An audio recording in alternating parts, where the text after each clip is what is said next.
Transmission. Great. We having a intro this week? Or are you doing it in post? That will be in post. Hell yeah. I'll do it in my head. Okay.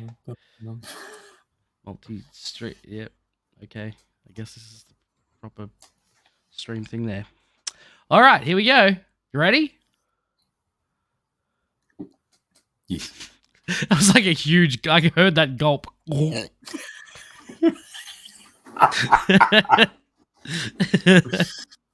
was a Scooby-Doo style gulp. Absolutely. All right, here we go. Hello and welcome to Stark or Stank. My name is Aaron, and I'm here with Josh. Hello, it is me, Josh. It is you, Yeah. Josh. This is Stark or Stank. This is our 30th episode of this show. Amazing, incredible stuff. Can't believe we made it, honestly. Can believe we made it. I am Groot. Indeed you are. I pressed the first button I could find. Well, look, between, like, dicey schedules Mhm. and you being dead half the time Mhm. and me being tired half the other time, Yes. it's kind of amazing we've done 30 episodes of these. So there's like, what, say, between 30 and 90 hours of us espousing the good and bad of the MCU. Mostly the good, if we're being Mostly honest. the good, yes. Absolutely. There's not a whole ton of bad. We pay out on the dumb stuff, but the dumb stuff Absolutely. is also kind of why we love it. So, Mhm. So, cheers. you'll have to believe me that there's alcohol in this. It's good stuff. Let us now talk this week about Eternals. This is a motion picture. It is a motion picture. Have you got any preliminary thoughts on Eternals before we get into it? Okay, so I remember walking out of Eternals remembering that it was pretty good. I liked it. I thought it was a little slow at the beginning. Takes a while to get going. And this time I felt about the same. It takes a little while to get going, and then like after the first maybe like 40 minutes, it starts going, and it's like it's a pretty good movie from that point on, I think. Yep. I think that's pretty spot on. I remember walking out of the cinema the first time thinking, that was fucking weird. It was good. Yeah. But that is unlike any other Marvel movie. Yeah. Before or since. It is. It's its own thing. And like... It's a real black sheep. If it wasn't for the two mentions to the MCU at large, you wouldn't know at all that it's related to anything in the MCU. Yeah, you could just be like, someone made an off-brand Justice League movie, and it turned out better than the actual on-brand Justice League movie, so... I agree. You know, it'd be like that. It do be like that. So, this film was directed by Chloe Zhao, who up until this point had only made 3 films, and they're all kind of just dramas. But she did win an Academy Award for Best Picture and Best Director, like just before this movie came out, for Nomadland. Which is about a woman who's a nomad, and she just travels around. That's the whole movie. And yeah, so like going into this movie, there was like a lot. There was a big, there's a big thing around it. It's like, well, you've got this Academy Award winning director and everything, and so there was like a thing. There's around a lot that. of prestige behind it. Yeah. So. Disney and Marvel officials publicly speculated on the film's release strategy because, like, this is around the time that things were going straight to Disney Plus, and a lot of things were happening. Yes. Kevin Feige suggested whether it launched primarily in theaters or on Disney Plus would be contingent on the box office performance of Shang-Chi. Shang-Chi proved to be a clear success, So Disney announced days later that Eternals would indeed release exclusively in theaters for 45 days before going to Disney Plus. I will say, like coming out of the pandemic, the fast track time between cinemas and streaming, love that. I Mhm. think that's great. Yeah. But also like having a reason to go to the cinemas, because if something's just on Disney Plus, I'll probably just watch it there. So I do Yeah. like that lead Mhm. time. That's nice. Yeah. And I mean it's longer now. I don't, but It is longer, but it still doesn't feel as long as it used to be. Because when did Guardians 3 come out? Yep. Yep. I work in a cinema. I That's remember why I all these asked. things. I remember it when every movie comes out. I don't know. The 5th of May. And it's only like just come out on physical media, but But it was out on Disney Plus only got like a month. Yeah. So it still took a while. Yeah, 3 months. Yeah. So I guess they're going back to the old ways, which is a shame because they're also cutting physical media here. It's a whole thing. Although why do we live in the darkest timeline? I don't know. I really don't think this isn't the Dark Ages, so I think we're doing okay overall. Yeah, look, the physical media thing is definitely not the worst thing that's happening right now. No. An indicator of how bad things are. Mm-hmm. So this film earned 165 million domestic in the US, which is the second lowest grossing MCU film in the US after Incredible Hulk, which earned 134 in the US. Wow. This is also this had a lot of controversy and stuff. We'll get to that in a second. This is the first MCU film since The Incredible Hulk to receive a PG-13 rating for sexual content alongside violence. And I'm thinking, where is the sexual content in Incredible Hulk? There is a bit where, like when they're making out in the bed and he gets a bit excited. Yeah. Does that really? I think that might be it. Does that really require like an extra thing? Or they make out on the bed a bit and he gets excited? I mean, I guess. I don't know. Do I look like someone who rates movies? Stupid. Not that kind of rating, though. So Gemma Chan, who plays Cersei in this movie, has been in the MCU before. She's in Captain Marvel. Isn't she a character named Athena? No, is it Athena? Minerva. Minerva's the character, which is really funny considering the naming scheme of the Eternals. Mm-hmm.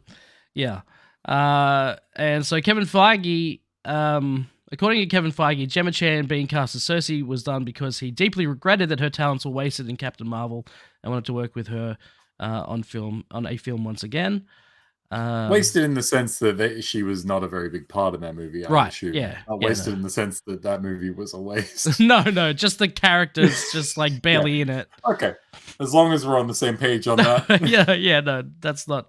Yeah, that's definitely twisting the words in a different way that he means, I think. This isn't the first time we've heard the Celestials either. They're first mentioned briefly in Guardians of the Galaxy. When the Collector's explaining the origin of the universe and the Infinity Stones. Mentioned and shown. Yeah. And also nowhere is the head of a Celestial. Exactly. Running at 157 minutes, this was the second longest running film in the MCU after Avengers Endgame when it first came out. But it is now the third longest film after Black Panther Wakanda Forever at 2 hours and 41 minutes. That was a long movie, man. It is, yeah. I forgot how long that is. That is a long movie. Looking forward to that one. I am too. I haven't seen it since theaters, so... yeah, I've made a point of not watching them again until we do them for this. Yeah. So, let's see. Oh, yeah, so lots of controversy about this movie. Due to certain things, controversy. So Chloe Zhao made some comments about China. That I mean, she's Chinese, so If anyone can. she just said things about like China's very fake and like there's Right, you know what the whole like deal is over there. Sure. Yeah. So yes, there was no Chinese release for Eternals, at least at the time of writing this. I don't know if it eventually got over there. But the film was banned in Saudi Arabia, Bahrain, and Oman due to the country's... Can I take a guess why? Go for it. Is it because of homosexuality? Correct. Due to countries wanting to cut out scenes of Fastus and his husband, which Disney refused to allow. It was also banned in Kuwait and Qatar. Do you know why that is? It's not the gay stuff. Does it? Oh, Kuwait and Qatar. I don't know. It was banned there due to the countries being against depicting gods and prophets on film. Yeah, okay, that tracks. Yeah. This is also the first MCU film to receive an 18+ rating in Russia due to the film's portrayal of a same-sex relationship, which is illegal to portray in front of minors in that country. Oh, shut up. So, there's that. Minors in Russia got more to deal with than that, I'm sure. Everybody in Russia. Every day. Every day is a fight for survival as far as I'm aware. Yeah, wow. Well, good on Disney for fucking sticking to their guns on those ones, I guess, because, like... Yeah. It's one of the... I want to say one of the better portrayals of a gay character in something that's not, like, about them being gay. Yeah, he just is. And it just feels like a natural thing. Yeah, it's great. This is the second second MCU film that, I'm going to butcher this name, Ramin Djawadi has scored. Do you know what the first film he scored was in the MCU? Ooh. It's not a name that's popping up anywhere in my brain. So I'm going to take a swing and say it was... No, I got nothing. The first Iron Man. On, like, what? Yeah, he scored that. Wow. He scored the first Iron Man, and then he came back for this one. That was it. Fucking all right. What's that? 16 years later. Yeah. So this is like a plot thing. There were originally supposed to be hints that Druig and Cersei had been romantically involved at some point in the past, leading to tension between them when the group comes to his rainforest home to recruit him. This thread was dropped after Chloe Zhao saw how well Barry Keoghan is. I had to look how to say his last name. Keoghan. Is it Keoghan? Yeah.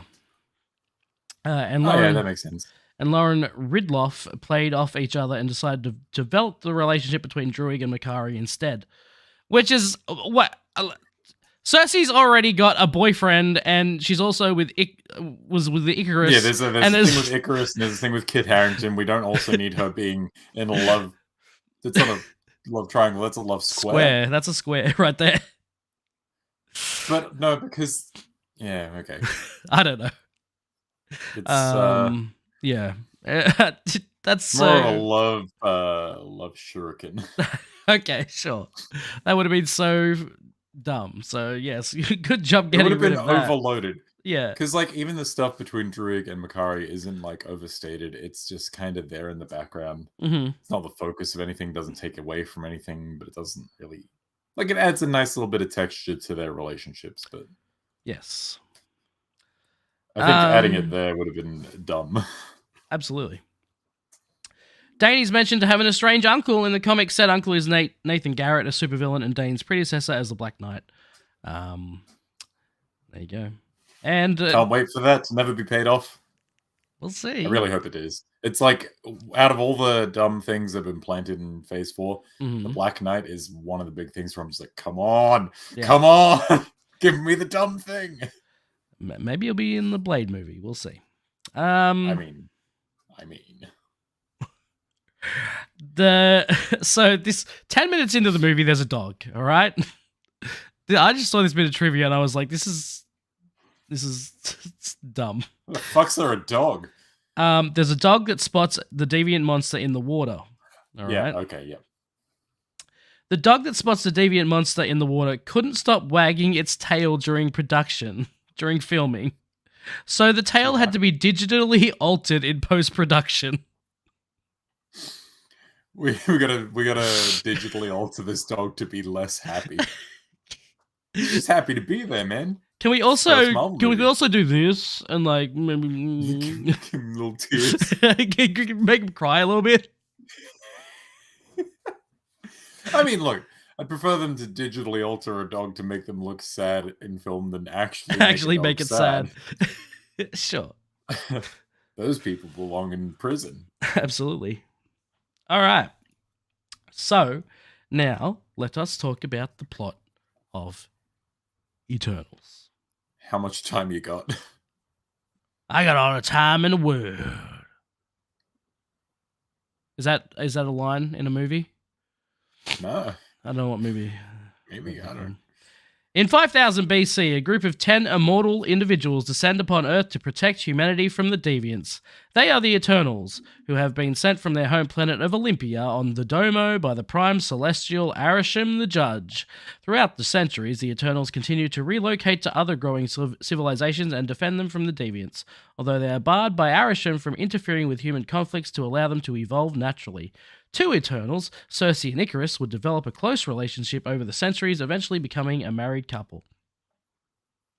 Yeah.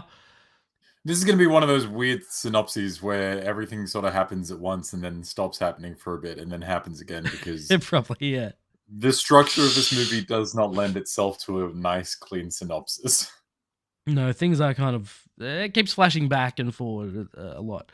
But I do want to say I fucking hate when a movie opens with words on a screen. I hate nothing more than a movie starting and there's just text. Just read this. You heard it here, folks. Star Wars, worst movies of all time. Every single one of them. Garbage. Yeah. Pure garbage. I mean, if you have a rockin' fucking soundtrack behind it, maybe. But this does not have that. This is basically silence, practically. It is very understated. Yeah, I fucking hate it so much. Show don't tell. It's the number one rule of cinema. Show don't tell. And this is not even don't tell. This is make them read. Yeah, it's just fucking. Oh. Anyway, I typically agree, and it's not like we've got how long is this movie again? 2 hours something minutes. Yep, 2 hours something exactly minutes. Short.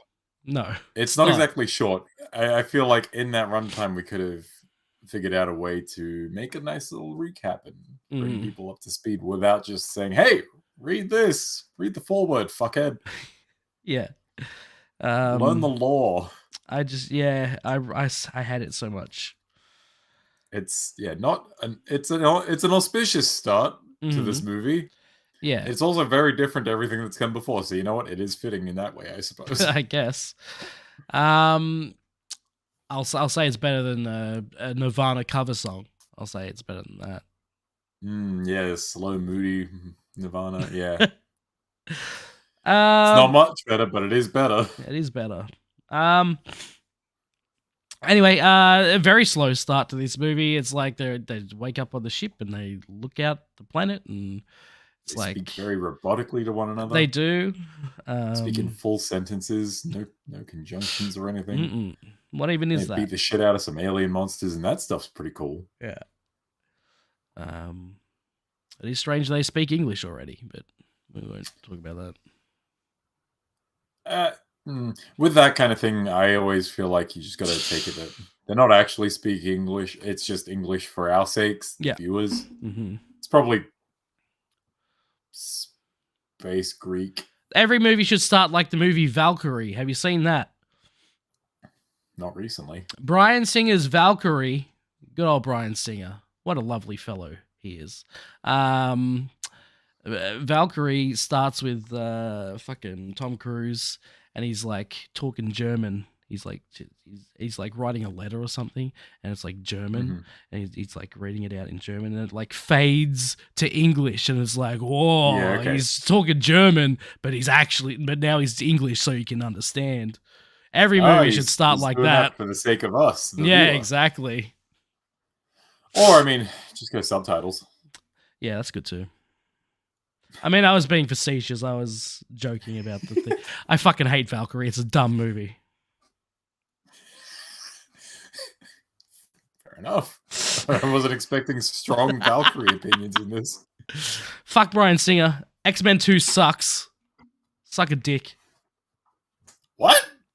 Oh, now I'm going extra far. I'm like, I can't tell what's real and what's not anymore. I've had a couple of these, you know.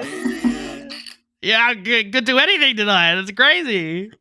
I can't wait till our 50th episode where we do hard drugs.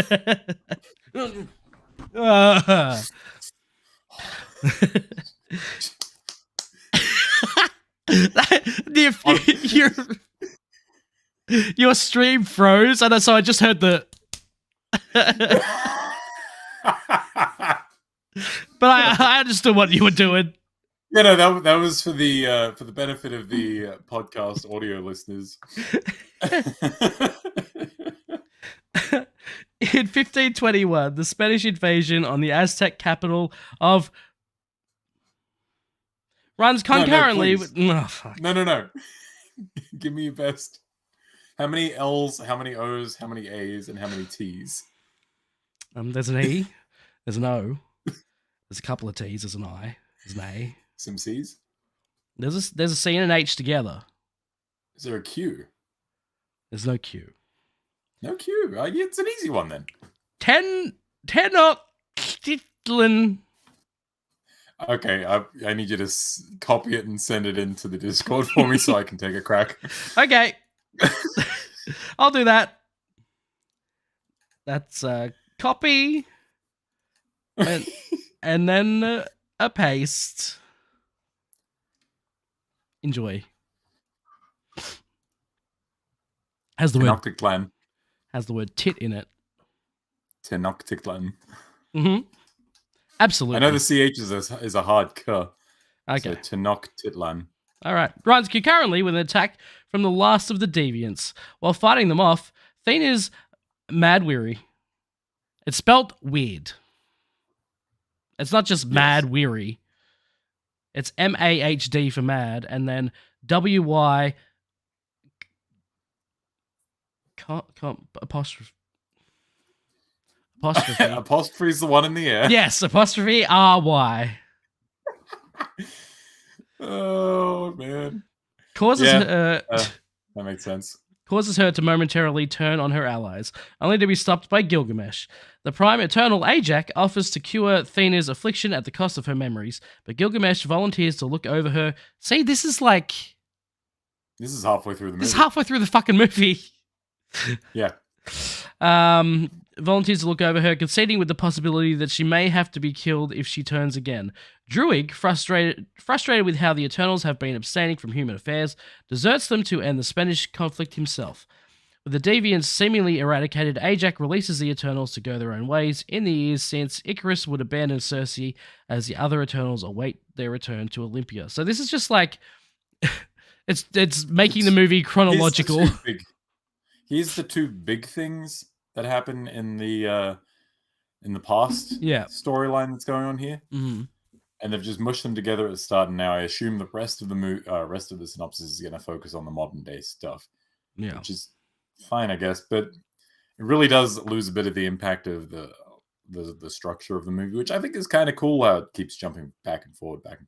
Yeah. You get a lot of the like relationship stuff between the Eternals themselves in the past stuff, mm-hmm. and also some like world building and lore, and how their names and their powers sort of influenced culture as it went on, and all that stuff's really cool. Yeah, but probably not going to talk about it all that much if the synopsis is just modern day from now on. And to that point, a bunch of the flashback scenes have some fucking sick action, and Gilgamesh is the best. He really is. He's so good. He's such a good character. I'm so glad that he'll be in the next one and also all future MCU related material. Why you gotta make me sad, man? Yeah, this whole this stuff here that's talking about also, it's cool. I like all this throwback to, and they're like giving humans technology and yeah, like it's cool. It's fucking 2001 Space Odyssey. Now, I do have just a tiny issue with the old Ancient Aliens thing. Mm-hmm. Because there's something inherently racist about, like, you look back, the pyramids could never been built by ancient Egyptians. It had to be aliens. Like, right. Or people were just really, like, maybe people were really smart. Maybe people could just do things. Yeah. Like, it doesn't take aliens to do this stuff. The counterpoint to this, I suppose, is that the Eternals are still pretty active up until the 40s. Mm-hmm. It seems. Yeah, I mean. So I guess it's not just that ancient aliens did it; it's just that modern day aliens also did it. It's always been aliens. It's Humans weird. Suck. It's weird seeing the Hiroshima scene after Oppenheimer's just come out. Yeah. Yeah, it does. I hope Festus was the actor who played him was also an Oppenheimer, just standing in the back. That would have been fun. That'd be great. Call up Nolan That'd and be let him good. know he has to put him in the director's cut. You fucked up. You made a mistake. Every movie's connected in my mind. For sure. In the present day, London. No, that shouldn't be there. That comma shouldn't be there. In the present day London, Sprite lives with Cersei as she works as a museum curator with a romantic interest in her colleague Dane Whitman. One night, Cersei, Sprite, and Whitman are leaving a party when they are attacked by a deviant. That phrasing leaves something to be desired. They're fucking deviants roaming around London. Oh, I mean, I believe it. You see in London? It's funny. Especially like deviants roaming around after you leave the club. Uh-huh. Well, that's what I'm saying. That's why I laughed. Just accosting you with beer and curries. I'll take both of those, thank you. They're joined by Icarus as they fight to eradicate the beast, but they discover that he is able to heal itself. As Whitman is left behind, Cersei, Sprite, and Icarus decide to leave for South Dakota in search of Ajax. At her house, they find her body instead, a victim of an earlier deviant attack. As Cersei mourns over the cadaver of their leader, Ajax passes on the sphere she uses to communicate with Arishem to her. With the deviant threat looming, the three decide to venture out to find the other Eternals. Yep, that happens. Icarus is here. He's Superman. He is Superman without the cape. In all but name and costume, that man is Superman. It's weird that we get two DC references in this movie. To Icarus. Icarus is mentioned as Superman. Yeah. And there was something else. I feel like it's Batman. Is someone called Festus Batman? No.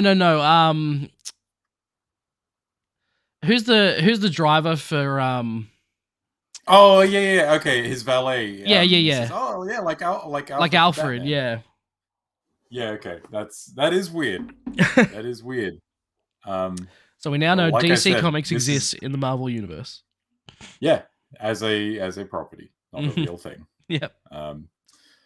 Yeah, I don't know. It's there's something about this movie that I've never been able to unhook it from the Justice League in my brain. Like, this is just a Justice League movie.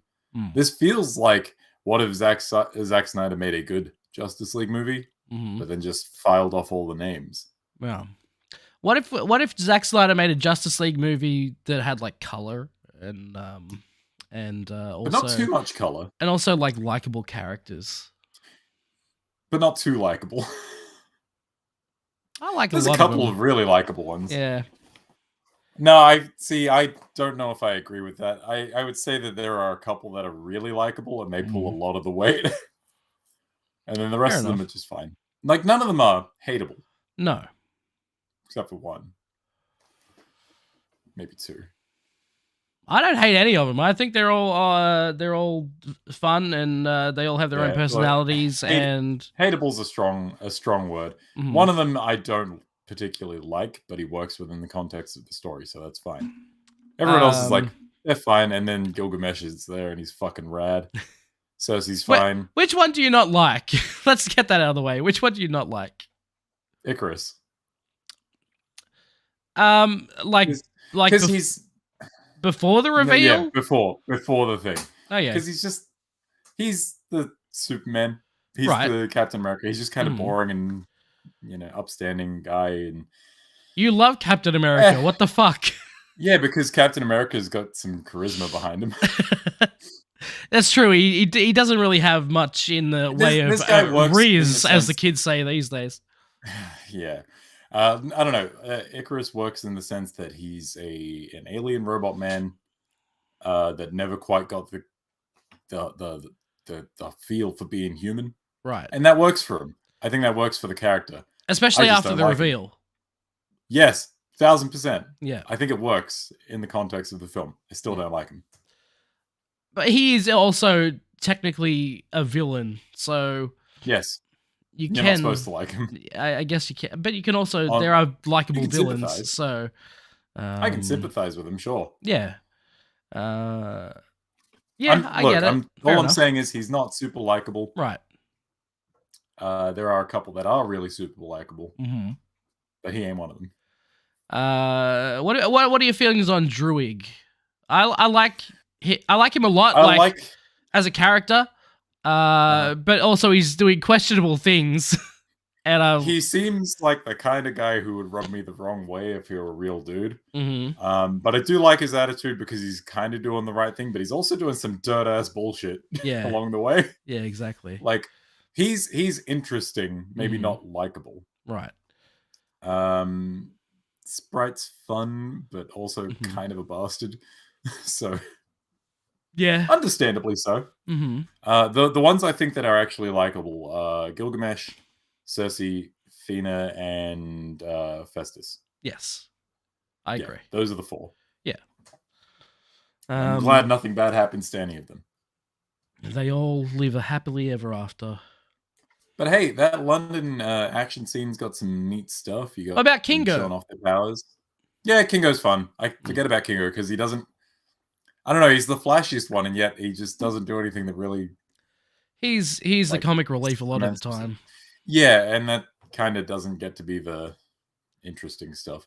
But he does get to fucking shoot things out of his fingers, which is cool. Fucking laser light guns, and that's fun. And he does the yeah, he's fucking cool. Yeah, the London action scene's got some neat stuff in there. You got them using their powers. So you got Icarus, who's just fucking Superman. Cersei turns a bus into rose petals. Yep, that's fun. I imagine that was fucking terrifying for the driver, but he just kind of gets up and walks it off. I remember seeing this, and flashing back to my first thoughts of seeing it in the cinema and just being like, oh God, what happened to the people on that bus? And then he just gets out of the roses. Right. I'm like, was it just him? Where's everyone else? Oh, God. And Sprite's doing some magic illusion shit, which is always fun. Also, can't hear the name Dane Whitman without thinking Walt Whitman. Yeah. And that might just be me. I don't know. That works. Yeah, I think has ruined my brain. I think a lot of the action scenes is I think visually this movie's fucking great. Yeah. And again, it's the most unique looking MCU movie so far. Something I think we level at the MCU a lot is that they have a style to them, not their own style. Yeah. This one's definitely got its own style. And it's what if we didn't shoot everything on a green screen? What if we went to places and shot things? What if we took all of these people, put them in a place with a camera, and they did stuff in front of the camera? Fucking wild. I can't imagine it. why I'm not making Wonder movies. No More. Chloe Zhao did it. Yeah. Visually. Is that why great everything's so looking. dark? It's very dark at the beginning of this movie, I will say. There's a few bits that are quite dark. Yeah. And then the forest scene as well is also kind of dark. Forest scene, London, and also the Spanish war against the Aztec or the Mayans. That bit is quite dark. I will say though, if you thought this was dark, wait till we get to Wakanda Forever. Oh my god. I might actually have to make the effort to view that in proper lighting. Because I didn't for this, and I was like, what the fuck's going on? Who's talking? Once it started and it was like really dark there in the London scenes, I turned all the lights off in the room, and I was like, oh, this is better. I was a fool and did not do that. But yeah, this will never come up again. Even though I haven't fully watched Wakanda Forever since it's come out on Disney Plus, I once people were complaining about how dark it was on Disney Plus, I was like, it can't be that bad. And I put it on, and it's pretty bad. So. I remember seeing it in theaters and being like, "Thank God I'm in a dark theater." Yeah, because otherwise I wouldn't see shit. Mm-hmm. Yeah, it's a weird one.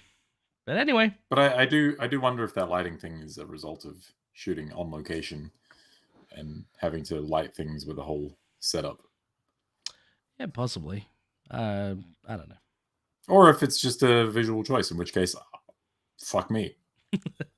They approach Kingo as he shoots a new Bollywood film, who is hesitant to leave his life of stardom and rejoin the Eternals. He gives in when he learns about Ajak, alongside additional encouragement from his valet, Karun Patel. Say Karun. I imagine it's not Karen. How's it spelled? Karun. I mean, yeah, Karun. Karun? Yeah, fuck it, I don't know. I feel like they never actually say his full name in the movie, but maybe they do. I can't remember. He also tags alongside them to film a documentary for Kingo. The group locates Gilgamesh and Thena in Australia as the latter's weary resurfaces due to a recent deviant attack. Did they mention that it's Australia? I don't remember seeing that, mentioned.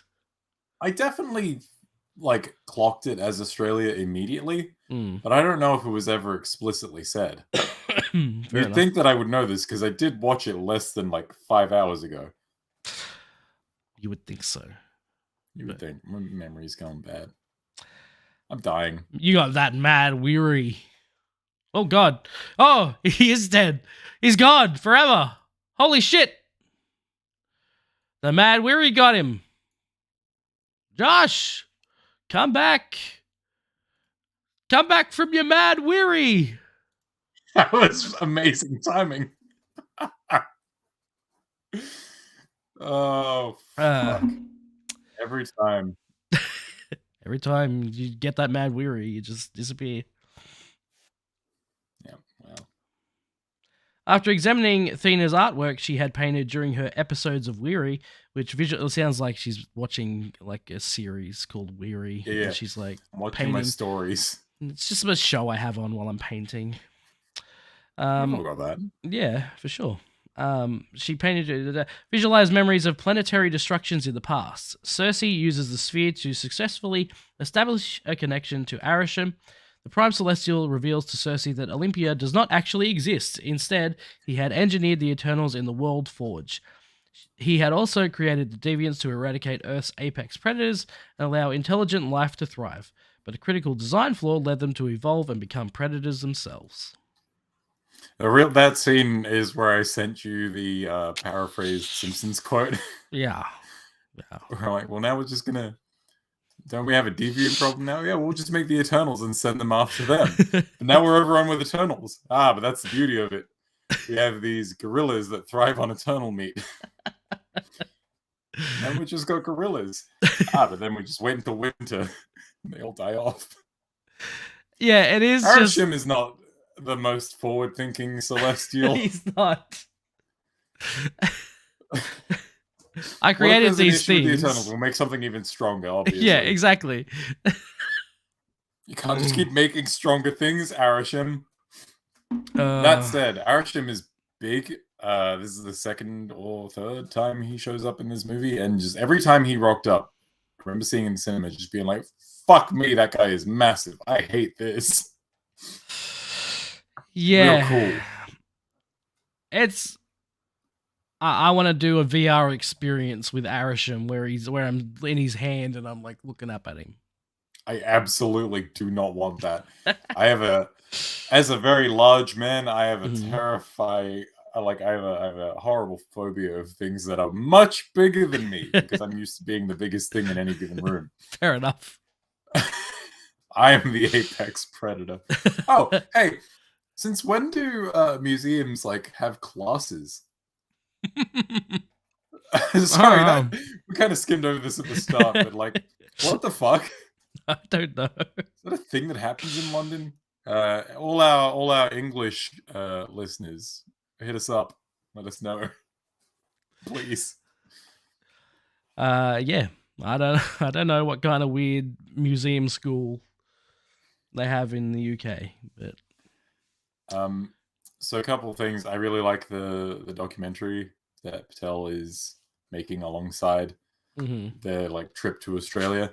Yeah. I love Kingo's explanation that he's part of the largest dynasty in Bollywood because his great-grandfather, grandfather, father, and he, who are all the same guy, just keeps passing it on. It's fucking great. Yeah. Also, the idea that Patel like tried to stake him because he thought he was a vampire. Yeah. It's really good. Yeah, so they're making the documentary and they're rocking up to Athena and Gilgamesh's house, and he's like kind of talking up Gilgamesh and how tough and strong he is. And Gilgamesh opens the door with a nice little kiss the cook apron. And it's like, yep, that's the guy we're dealing with. That's the best character in this movie right there. I like Gilgamesh and Athena's relationship Dynamic. they have. Yeah, just like this platonic friendship. Two mates who care about each other. One's doing it rough. It's great. That whole thing, you know, cares it's about a dynamic you don't see a lot of in certainly not Marvel movies, but in movies in general even. It's really good. Yeah, and like the way they perform it, you really buy it. Like I believe that. I don't know if I've ever seen a great Angelina Jolie performance. This might be my favorite of hers. She is good in the movie. Yeah, I don't think I've ever seen her. No, I've probably seen her in bad movies, but there's none that stand out to me. She's fine. She's a non-entity in my mind. I don't like think about Angelina Jolie that often. Yeah, but this, I'm like, I really like her in this. So good for her. Yeah, this whole section here where they have dinner together and drink the spit beer and saliva beer. Fucking disgusting. It was like corn chewed up and fermented in his spit. Yeah. He's like, Kingo's like, what is this? And he's like, I chew the corn myself and then I ferment it in my own spit. Just immediately and then they're talking later and he goes to take another drink of it and spits it back out immediately. He's like, can you get rid of this spit beer?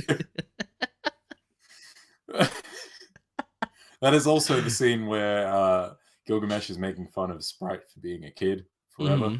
Yeah. And she puts him in the baby outfit, baby onesie with the fucking Gilgamesh on the bib. Yeah. It's very good. This is also our first hint that this is an MCU movie because Sprite brings up the fact that Captain America and Iron Man are no longer around. This is our second mention of MCU properties outside. Okay. What was early on? Dane and Cersei are talking, and they're talking about moving in. And she says, "I can't move in." And they talk about it, and he's like, "Oh, you're a wizard, aren't you? Like Doctor Strange." Oh, that's right. Yes. So there is a that second. mention as well. It's not as impactful as this one, because this is a big one. They talk about, like, now that Tony Stark's gone and Captain Rogers is gone, who's going to lead the Avengers? That's like an actual question that people have, because we don't fucking know. Still have, yes, exactly. Yep. And yeah, Icarus is like, yeah, I could do it. And everyone like, could barely lead us. Nah, bro. I think so. Yeah, all right, Boy Scout. Yeah. This is when the movie really picks up for me, anyway. I think so. Yeah. Like, I don't know. It's had intermittent action because it'll always pop back to the past. We can get some Eternal on deviant beatdowns and doing some cool shit. Yeah. This is probably the most talkative MCU film. Definitely. Absolutely. It's not necessarily a bad thing, but it is definitely talkative. Yeah. Yeah. It's good. It's good stuff. It is. Hoping to delay the emergence, they find Druig in an Amazon village in hopes that he could be able to utilize his telepathy to render Tiamat the communicator dormant. But he is hesitant to help them. At night, they are ambushed by the Deviants and fight to defend them off. Icarus and Cersei are viciously attacked by one of the beasts, but she uses her powers to transmute it into a tree to everyone's surprise. As Thena begins to fall insane again, Gilgamesh rushes to her side. However, this allows the Deviant leader Crow to attack him and absorb his powers, gaining a humanoid figure, intelligible speech, unlike me, and his memories. I wasn't going to say anything. Oh, what a bummer. But first, before we get to that, fucking this whole fight in the forest is really fucking good.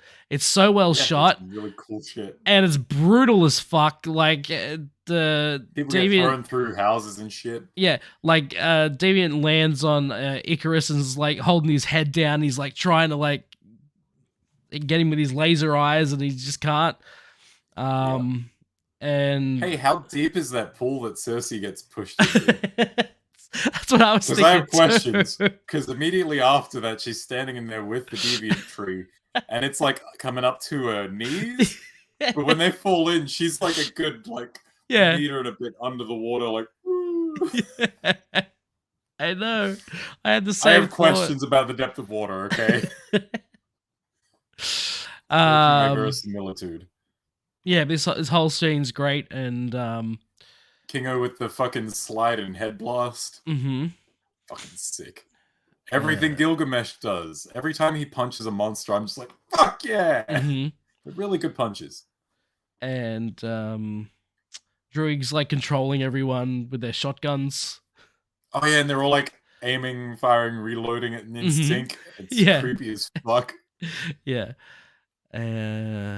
Yeah, this whole forest fight scene's really good. I really like this scene a lot. Wish it wasn't so dark. Yeah, if only. But it does make the light weapon effects stand out a bit more. It does. So, I mean, that's something. HDR has put to good effect in a lot of this movie.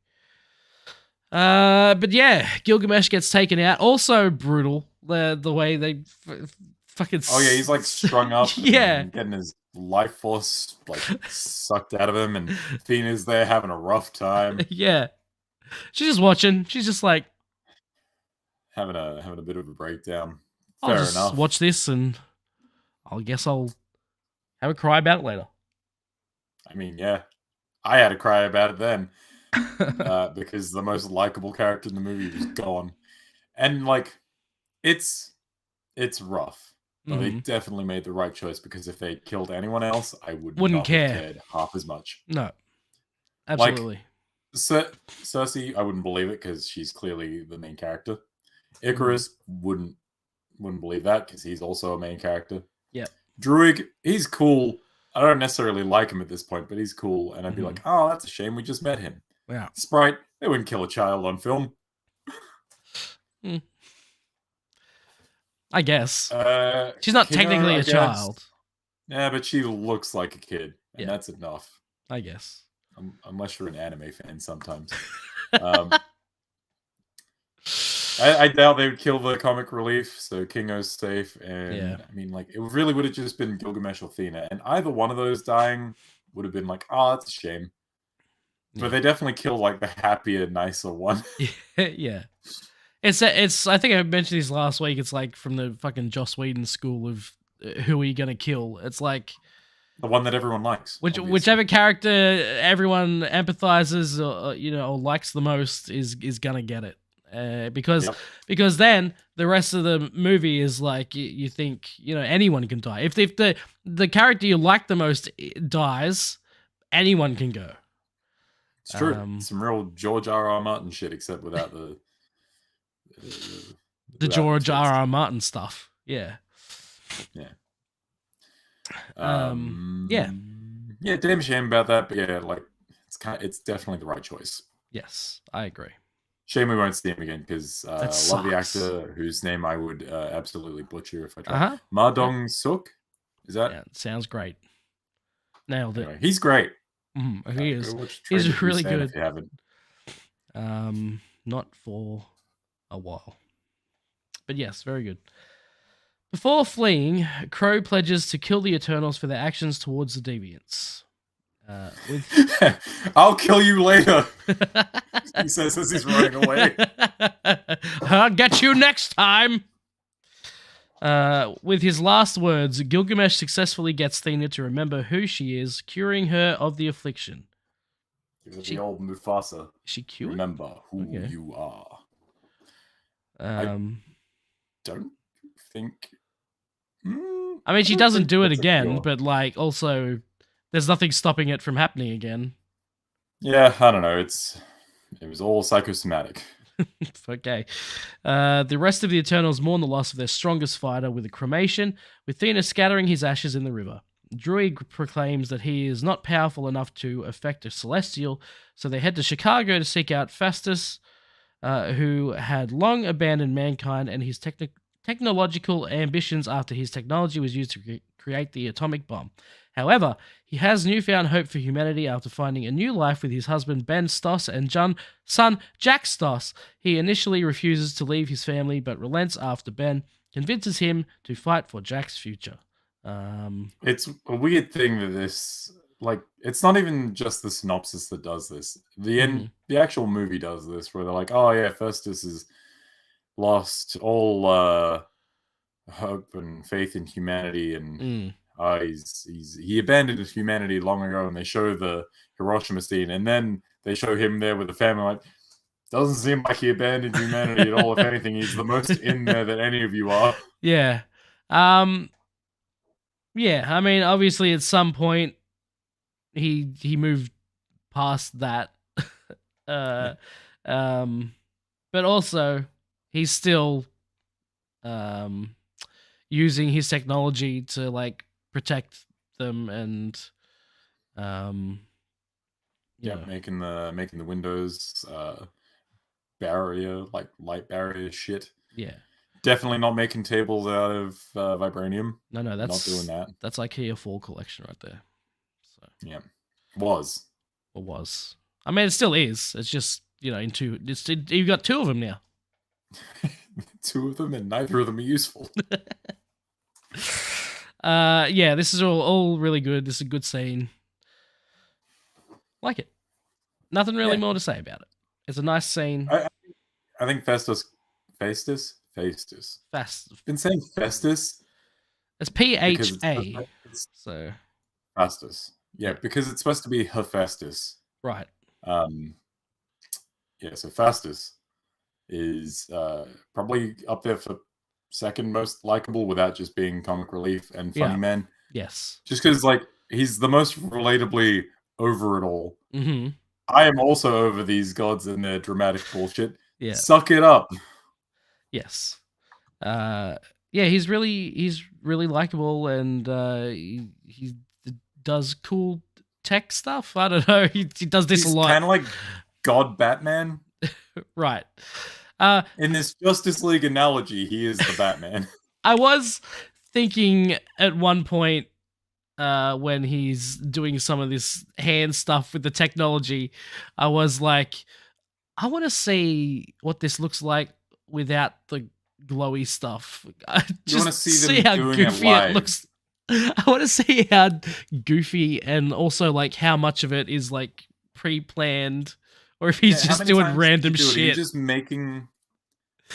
Yeah, that's the same sort of thing that I get with like Doctor Strange and stuff, right? Yeah. So anytime there's weird hand movements, are these things that you've practiced before? Mhm. Are these things that someone else came up with and then we're like, Right. okay, here's what you're gonna do for this, and there's the meaning behind it? Or Mhm. is it like you're just coming up with this shit on the fly? The only person I've ever seen talk about this stuff is Elizabeth Olsen with Scarlet Witch. Yeah, because she's got her like fucking Yeah. And I've never seen anyone else talk about it, but it It's is such a interesting. fascinating part of movies because they are so effects heavy. Yeah. And once you got the finished product up there, Mhm. it doesn't really matter what you're doing with the hands because Right. the rest of it, as long as that looks good, you're fine. Yeah. But I do want to see the effectless parts of them just waving their fucking hands in the air, Yeah, same. doing their fucking Naruto jutsus. Heading to Iraq, they retrieve the domo from an archaeological site and find Makaru residing in the ship. As they are all imbued with infinite cosmic energy, Fastus proposes they channel their energy into Druig and form a uni-mind so that he can take control of the Celestial and stop the emergence. I love the fact that they kept uni-mind. It's so his goofy. thing. He gets to name it. It's so Brainstorm would have been better. Oh, Brainstorm would be good. But not everyone is on board with the plan, with Icarus being the primary dissident. When Kingo pledges to remain alongside Icarus up until the end, he recalls his last encounter with Ajax 6 days prior. She informs Icarus that although the blip brought the emergence closer to reality, the heroics of the Avengers inspired her to doubt Arishem for the first time. But as he remains a firm believer in Arishem, Icarus takes Ajax to a town in Alaska, where the deviants trapped in ice were resurfacing due to global warming associated with the emergence. He pushes her into the path of Crow, who absorbs her life force and gains her hyper-regenerative powers. Icarus takes Ajax's body back home before breaking down over what he had done. So, I don't know about you, but before the reveal, I definitely thought Icarus was... I didn't know what it was, but I definitely felt like Icarus was not on board. Yeah, with what was happening, 100%.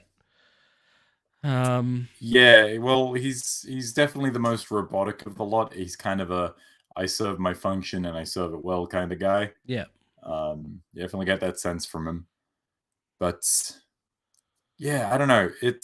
I don't know if I was expecting a full heel turn because we kind of had a villain in the Deviant Crow. But he's pretty absent for most of it. He's kind of just a plot point that comes along every so often to be like, I'm back.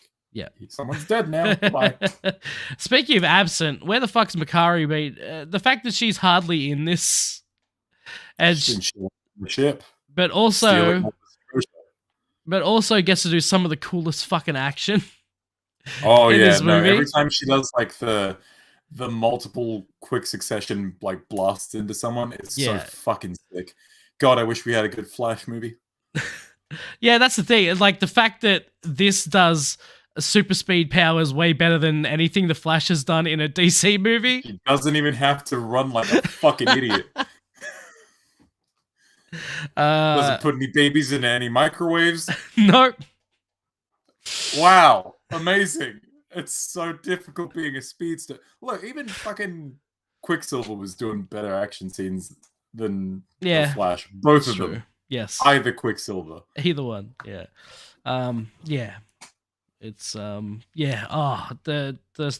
speedster stuff in this movie is so well shot. It's so good. Really fucking cool. Legit, every time, she like hits someone multiple times from the same direction too, just like she's going back and forth real quick. Yeah.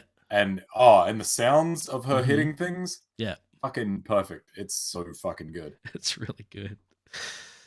But yeah, like I also like the fact that they incorporated the blip into explaining explaining why the Eternals have taken this long why to this is show up now. and It's like, well, we were every half the planet was gone for 5 years, and it took longer, you know. And we were also told not to fuck with anything. So Yeah, exactly. that's how we get around not stopping Hitler. That's it. So you get around a lot of shit. You gotta explain it. Every time you have an alternate history thing, you gotta explain why you didn't stop Hitler. Yeah, that's it. They tried to do it with the Harry Potter stuff.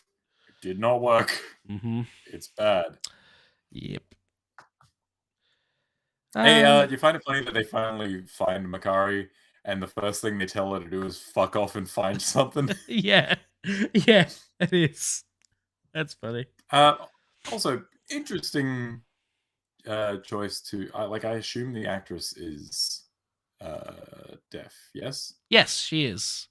Okay, I was also wondering, and I looked up interviews with her, and she's doing sign language the whole time. So cool. Well, yeah, I was thinking like, if she wasn't, it's an interesting choice to make Makari deaf. Yeah. But because she is, and it's cool that they've incorporated that into the character. It's, yeah, real neat. Yeah, it's a cool. Although I do have to wonder about the creation process for Eternals then, because they are space robots. Yes. I got it. I got it. My brain can't let it go, but it's cool. Yeah, I mean, it's also you need to get out ahead of that. We also don't know why Sprite is a child, and also, I don't know. Makes it more easily trustable, I guess. Why are they all different races? And yeah, no. If you go down this line of questioning, it gets very silly very quickly. Yeah. Yes. Why do they look human? Yeah. At all. I know. We won't think about it. Don't think about it too hard. This is all just an extension of the why are they speaking English? Yes, exactly. 5,000 years ago. And from space. Don't think about it. That's the answer. It's like in the movie Valkyrie. Have you seen the movie Valkyrie? No, not recently. Please, see that everyone in that movie is German, right? They're supposed to be German, but they're all like white people. They're all like normal, just like they're Americans, really. Is it most of them? I like how you probably should have started with that and not they were all white people, because honestly, when I think of Germans, it's kind of the first thing I think of. American white people.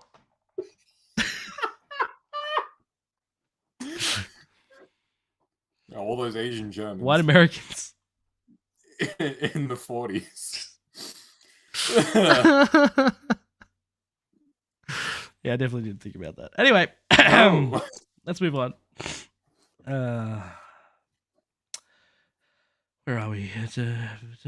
Icarus. Yep, okay, we did that. Cersei senses the commencement of the emergence, prompting Phastos to send Makari out and find Tiamat, who is at a volcanic island in the Indian Ocean. Druig deduces Icarus's... Every time I have to do one of these plot things, we get to the end here, and it's just fucking name after name after name. Yeah, it's proper noun, verb, proper noun. Yeah. Proper noun, verb, adjective, proper noun. Druig deduces Icarus's role in Ajax's death, and Cersei learns he was made aware of their true mission by Ajax centuries ago. Icarus argues that it is their duty as Eternals to protect the celestial cycle of life so that the universe may continue to exist.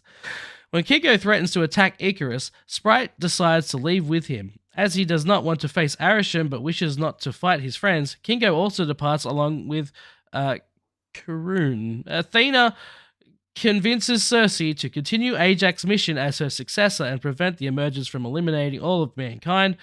To facilitate the Unimind, Phastos takes Cersei's communication sphere and disassembles it to construct bracelets for the other Eternals to wear. Okay, so bracelets for everyone. You get a ring. You get a ring. Everyone's got rings around their wrists. Hell yeah. Let's talk about the morality of the situation. Mm-hmm. Is it morally good to stop the destruction of the Earth if that means that you're not creating other universes? It's a tough one, because it's like, well, you also don't know what is going to be created. Yeah, and you don't know that the Celestials are benevolent, good forces. Right. They could just ultimately be fuckheads of the highest order. Right. But I think it's like, I think it just comes down to like, one, you're killing billions of people Mm-hmm. to create more. You could just not create more. Yes. Yeah. And also, didn't we just have a big blowout 2-movie thing about there not being enough resources in the universe to go around? Mhm. And so You wanna make half of more. everyone has to die. You want to make more? Idiots. But we're talking about like billions of years. Like the life has to Aramis, you evolve. big red idiot. You know, it's not like life is just going to be right there on the planets immediately. It has to evolve. It seems like a short-sighted plan, is what I'm saying. Oh, I Procreation agree. for Celestials must be just fucking unbearable. Mm-hmm. I agree. It is. Yeah, I mean, I can see both sides.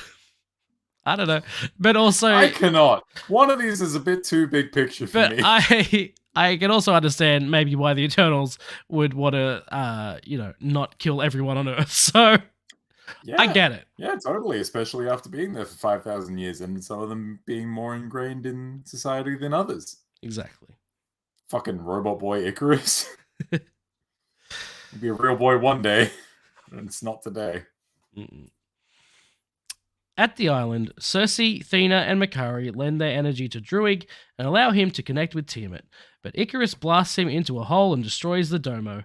Determining that Cersei's matter transmutation powers are their last chance to stop the emergence, Makari, Thena, and Phastos confront Icarus to give her cover.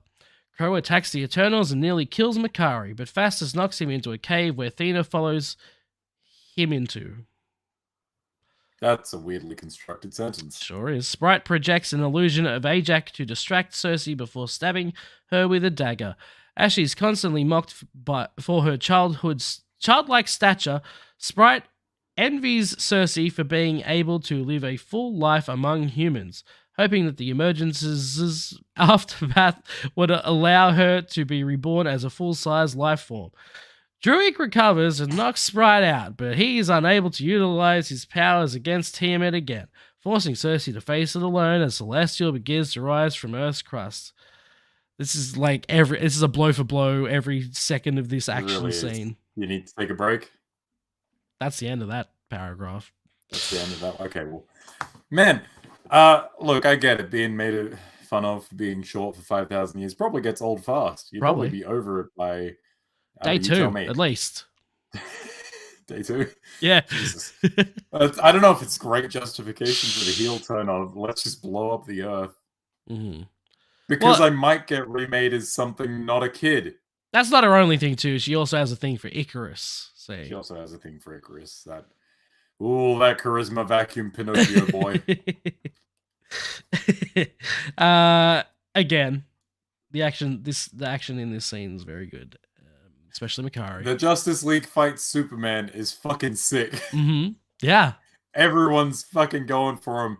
There's so much cool shit happening. Oh, Makari, could you like Dust Cyclone is fucking sick. Could you imagine? Could you imagine if the Justice League fought Superman and it was fucking hype to watch? Could you imagine? I can't. Could you imagine a movie where the actual Justice League fights Superman?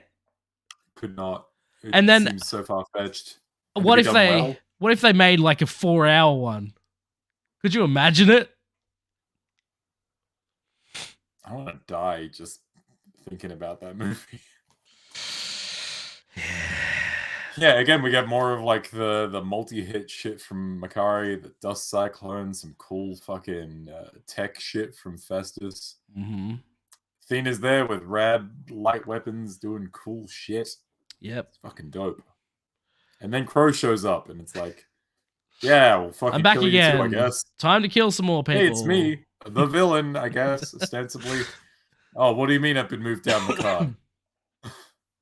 What do you mean I'm the second villain? What? Icarus. That guy sucks. There's jeez, I don't know. This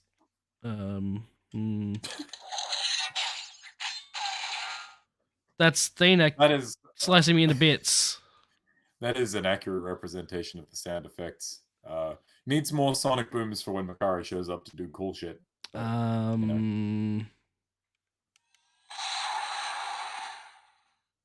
yeah, good enough. I'll take it. That's all I got. We'll have to do. Yes. Yeah, dick moves, right? Yeah. Oh, I'm short. I'm a kid. I'm gonna stab ostensibly my best friend right in the back. Why? I think this has happened in multiple movies. Like I can't think of the other movie where this happened, but it's like, why use the image of someone who the character knows is dead? Yeah, and it's not like she falls for it and like thinks that it's the character. That's what I mean. She's just like, Sprite, come on. Using your bullshit. And then Yeah. But it is distracting. It does work in that sense. 'Cause Sure. She does get stabbed in the back, but you could have just made that anything. You could have rocked up as a dinosaur and started talking. Yeah, exactly. And I would have loved that. I would have too. I'll take a dinosaur. He's just a fucking T-Rex shows up. Great. Out of nowhere. Wearing wearing the same costume though. Wearing Ajax's little circlet thing.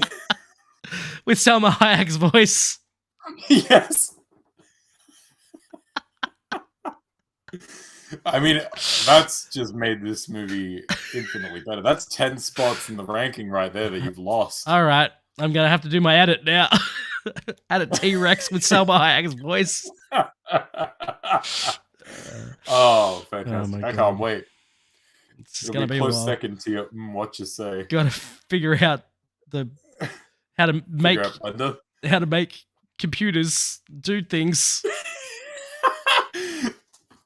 No, just figure out how to make computers. The rest will come easy. Yeah, anyway, good stuff. I love one thing that cuts that guy and he like falls apart. Good stuff. Yeah, it's rad. Mhm. It's tastefully shot too. Yeah. Well, you know, See they any, they grossness. can't do much in a PG-13 movie. They had a sex scene in this. I mean, Kinda. yeah, but there's no like, you know, they kiss a bit and there's Why were they made with bits? They're robots. Well, we're going down Again. that path again. I can't something think I about it. also thought about, but can They're they actually have as flat as Ken dolls, and they just kind of rub up against. can each they other have and the friction. babies? So many questions. So many questions. No answers. Never any No answers. answers. Not from this fucking movie. No. Yeah, this movie really does raise more questions than it answers. Tiamat is fucking cool. Mm-hmm. You know how I said I hate things that are way bigger than me that I can't possibly fathom the size of? This is one of those things. So when you see like bits of it popping out, you're like, oh man, he's big, and you realize it's just a finger. You're like, Yeah. oh man, he's big. That's where I was at. He is the size of a planet. So He's fucking massive. Yeah, the revelation that planets are just celestial eggs is a fun one. yeah, it's Hate cool. that. Yeah, and again, like this, the imagery of like the hands and then like the head starting to come out. It's pretty cool. It's crowning. Yeah, it's crowning. Exactly. And then like the water and the earth itself is like curving in fucked up ways. And, Mhm. Oh, it's horrible. I love it. Mhm. Crow impersonates Gilgamesh and attempts to take over Thena's mind, but yeah, I guess he does impersonate. I mean, He does say some doing- things that Yeah. Gilgamesh says. Yeah. She's able to resist him and kills the deviant. Fastus manages to restrain Icarus and prevent him from using his powers momentarily, but he eventually breaks free and flies away to stop Circe. However, he is emotionally unable to bring himself to harm her. I like this is another thing He's where a it's real just like boy now. it's just like you've spent this whole movie being like, can do it. "This is my mission. I can do it. You can do it. Yeah, and it's just like, Just laser her face off right now. no, I can't do it. I'm gonna help you instead now. Look, one day we'll understand character growth, but it's not today. I mean, but it's not like gradual growth. It's just an instant thing that happens. All happened at the very end here. Yes. Hey man, what? You want this movie to be another fucking half hour long? You want that? If it's got cool action, if it's Makari running and beating people up for another half an hour, just randos in the street. Okay. We got half an hour. We can make this. Character arc completion feel a bit less rushed. Mm-hmm. We can get Makari beating up more dudes, and we can get rid of the text crawl at the start. That's a half hour well spent. I think so. I would take that. 2.5 hours. Book it. Oh my god. Let's go. Well, oh wait, it's already 3 hours. Make it 3 hours. Book it. Make it the same length as Endgame. I don't know about that, fam. Okay. Where was I up to? Okay. Remembering their time on Earth and the love they shared, he surrenders. Despite this, Cersei still doesn't have enough energy to kill Tiamat. However, suddenly something unites all the Eternals, including Icarus and Sprite, into the Unimind, attaining enough energy to allow Cersei to transform Tiamat's body into marble. Is it marble? I thought it was ice. That's what I thought. Looks like ice. I thought it was ice. Does it really say that? Does it really say that something? Yeah, it just says something. Was that not a conscious thing on all their parts to do the thing?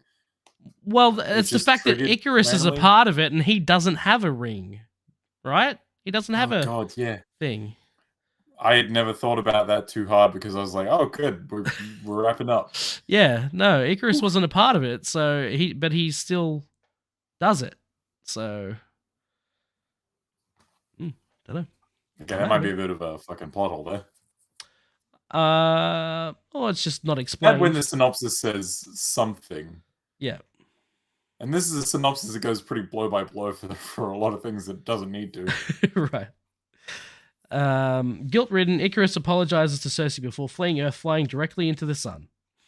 Taking that a bit too literally. I fucking hate it. Is it a bit much? It's a bit much. It's a bit much. It's a little on the nose. Let's take Icarus and fly him into the fucking sun. Ah, so clever. Fuck off. I wasn't expecting that much of a reaction there, but okay. I hate it so much.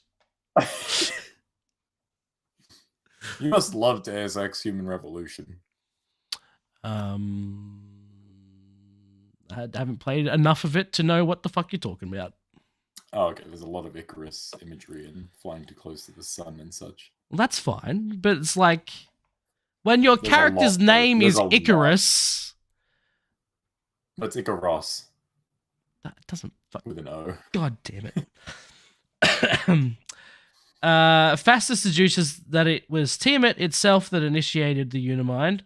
This was always the way for Eternals to survive destructions of planets, but this time it resulted in the Celestials' death. So Tiamat helped them kill him? Many questions, not a single answer. Having retained some energy from the Unimind, Cersei fulfills Sprite's wishes and transmutes her into a human to allow her to grow up, which they had to do if they're going to make more of these movies and that young actress is going to be in them. She's a real girl now, but not a real girl. No.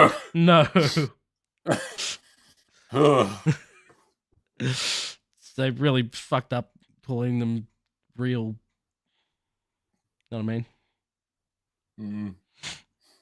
2 weeks later in South Dakota, Thena, Makari, and Druig depart for space on the Domo. I have to go now. My planet needs Such a weird... Depart for space on the Domo, which had been repaired by Fastus in search for more Eternals, and tell them the truth.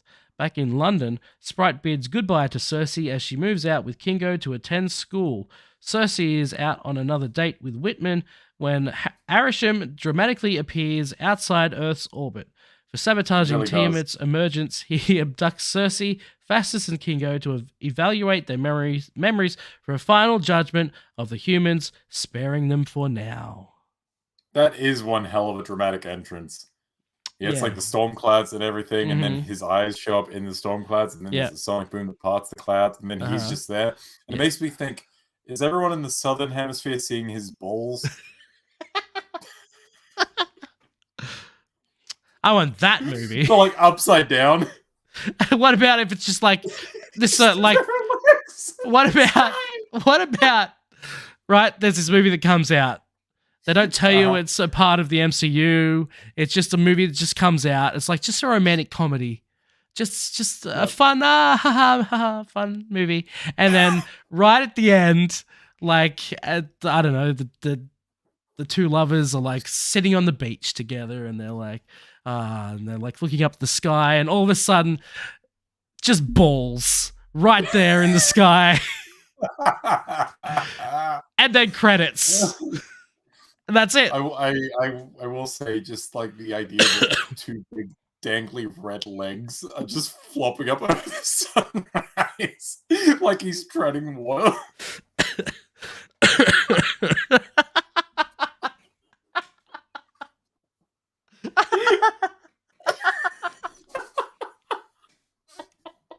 That is funny. The treading water thing got me.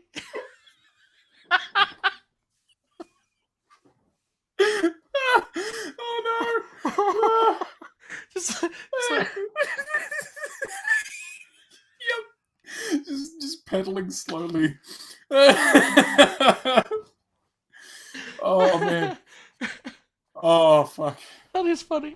It really like kills the intimidation factor of what's does. happening in England right now. It does. Oh, amazing. So good. Anyway. Yeah, that's a good ending to the movie. Questions, no answers. No.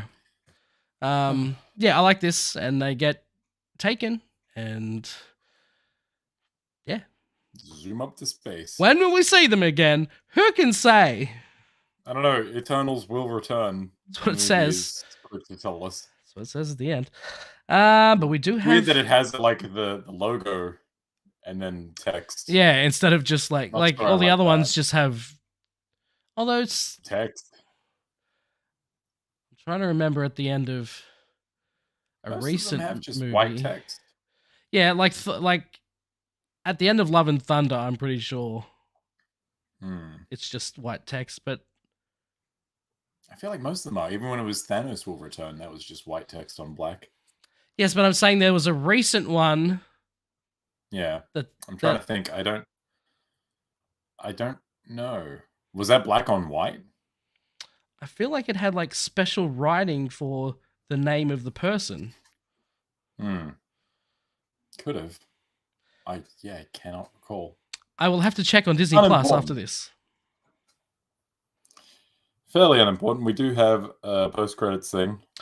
Whitman later returns to we the have a couple. museum. Yes, we have a couple. Whitman later returns to the museum and opens a case containing an ancient... Wait, what the fuck? They've switched them. They've switched the scenes in the synopsis. It's fine. Just don't even... It's fine. Fucking hell. Can't even do Read this about right. Walt Whitman. Fucking fandom. Damn you, Walt Whitman. Whitman later returns to the museum and opens a case containing an ancient enchanted sword that once belonged to his ancestors, but is caught off guard by a questioning voice. The Eternals on the Domo find out about Arisham's kidnapping several days later when their allies fail to respond. Suddenly, Eros, Thanos' brother, and his troll companion Pip teleport onto the ship. Eros reveals he knows where they can find their allies. Okay, many questions. Many yes. not answers. Absolutely. Love the look of the Ebony Blade. Big fan of sword wrapped in bandages. Yes. Looks fucking sick. Especially one that's moves, like the sword's moving. It like ripples a little bit. Yeah, it's good stuff. Weird like liquid coating it. Mm-hmm. Yeah, like I'm that. excited. I really do hope that they do something with Black Knight and something cool, because fuck. And then we get all the pieces are there. Then we and get Blade's also there. Yeah, Mahershala Ali's voice right there at the end. Now, did you clock that as Mahershala Ali immediately? Because I didn't, but I No. did think it was Blade. I thought it's definitely sounded like Blade, and then yes, it wasn't until a couple of days later where some articles came out that said that that's Mahershala Ali. So I was, Because could not have told you that was his voice. The only time I've heard him speak honestly is in Luke Cage when he was Cottonmouth. Yeah. And that is not the same voice. Well, he's not doing the voice there, so I could not tell you. Yeah. But I remember thinking in the moment, I'd be fucking sick if that was Blade. He's an Englishman. Yeah. That's something I only found out recently, thanks to you. I know. Yeah, I had no idea. But there you go. And then the scene on the Domo, Eros is baffling. Yeah. Harry Styles is here. Well, that is Harry Styles, right? That is Harry Styles, yes. Harry Styles is here. Patton Oswalt's here. Yes. Patton Oswalt is also fucking weird. Yeah. So it says he is Thanos' brother. Mm-hmm. Cool. Great. Do you think we'll ever get an explanation about why Thanos looks like Grimace? I don't know. I have no idea. I don't. This is one of those things where I'm like, I don't know if they'll ever pay off on Star Fox. Yeah, that's the thing. That's the one thing. This is the one. Actually, no. There's two. There's another. We can talk about it after this, but there's another end credit scene recently that I was like, when is that going to be paid off? Are you just saying things now? That's what it feels like. It feels like they're just, throw this character in. We'll see what sticks. Yeah. We'll see. Yeah. I really hope the Black Knight thing happens. And hell yeah. Like Star Fox is a weird pull, especially now that Thanos is dead. Yeah. But also like claiming, yep, Eros is Thanos' brother, also an Eternal. How the fuck does that work? Was Thanos an Eternal? Isn't Thanos a deviant? Titan? He's what? They call him the Mad Titan. Yeah. He's from Titan, the planet or the moon. Yeah, he's an eternal deviant. Oh, he is hybrid. Yeah. Oh, in the comics. In the comics, is a hybrid. Yeah. Right. See, I don't know. It's weird. Part of me thinks that like, this would be a neat explanation as to why he thinks that culling half the universe would be the way to do things, because maybe he's having his mad weary like Thena. Maybe that's the source of his madness, and now he's trying to fix it the only way he knows how. Right. I'd be into that if you wanted to explain it that way. You could also not explain it, right. And I guess I'd be fine with that. But yeah. Boy, would have raised many questions. Yeah. Yeah, it's just, yeah. I mean, if they'd done Eternals earlier and it led into, but it didn't. So whatever. Yeah. So it's just too late. Too late to now be like, oh yeah, like Thanos, he had like this whole thing. It's like, well, okay, he's dead. So yeah, it would also like, I don't know if it would humanize, but it would definitely like garner him some sympathy. And I'm not sure that's what you want to do with a genocidal maniac. No. But anyway, now very strange. Yeah, it's weird. It's a weird ending to this very weird movie. Strange movie. Very unique. Weird within the context of actually no, it is just kind of weird, huh? Yeah. It's like it's weird as an MCU movie, but then also as like the prestige film that it's kind of presenting itself as, it's also weird. Right, yeah. So now who's this made for? That's the ultimate question about this movie. I like this movie. I like it a lot, but who is this made for? Yeah. It's this is the Ang Lee's Hulk of the MCU. Yeah, it's neat, but why is it? Yeah, exactly. So now we come to the Starks and the Stanks. What did we like and not like about Eternals? I can't remember who went first last week. Was it you? I believe it was you. Okay, well, Josh, what is your first Stark? I think that the film has an interesting structure where they show kind of the origin story, but also the reformation of the group Mm-hmm. side by side, and it's a good use of. You've got a fairly long runtime. Mm-hmm. You want to show a lot of stuff. They use it fairly well to sort of establish the characters, establish their relationships, show how those relationships grow over 5,000 years, Mm-hmm. but then also show a fairly compelling, like, getting the team back together mystery story kind of thing in the modern day. Yep. It's a neat structure, and I think they make good use of it for the most part. Yeah, I agree with that. I do like the structure of the movie. It's it's definitely more interesting than the synopsis makes it out to be, where it's just Yeah, if you had just shown it all sequentially, that would have yeah, been weirdly paced. yeah, it would have. Yeah, so I agree with that. My first Stark is that this is visually and thematically unique for the MCU. It definitely has its own style, and it's doing its own sort of it's doing its own thing. It's not really tied to the MCU overall. It is kind of its own story with these different characters, kind of like Guardians of the Galaxy, but more serious, I suppose. Oh Yeah, yeah, definitely more serious. yeah. So yeah, I really like that about it. I like that it's doing something different, even though it doesn't really quite fit in with everything before it. But I Yeah, like it. I agree with that. I think I think when the MCU has its best stuff, it's the stuff that you can kind of feel like the fingerprints of the author on Mm-hmm. there. Yeah. Like my favorite stuff, at least, you can tell, Mm-hmm. like, oh yeah, this isn't just a Marvel movie. This is a Sam Raimi movie, or Yeah. James Gunn movie, or Mm-hmm. so on. And yeah, this definitely feels so separate to everything else that it's definitely, even if it's not the best MCU movie, it is definitely unique Yeah. and distinct. For sure. What is your second Uh, Stark? my second stock is that I think the story utilizes some really good twists that sort of play off the expectations of character archetypes. Mm-hmm. Um, Icarus as the Boy Scout Superman, by the books guy, being the ultimate, like, antagonist by the end. Interesting.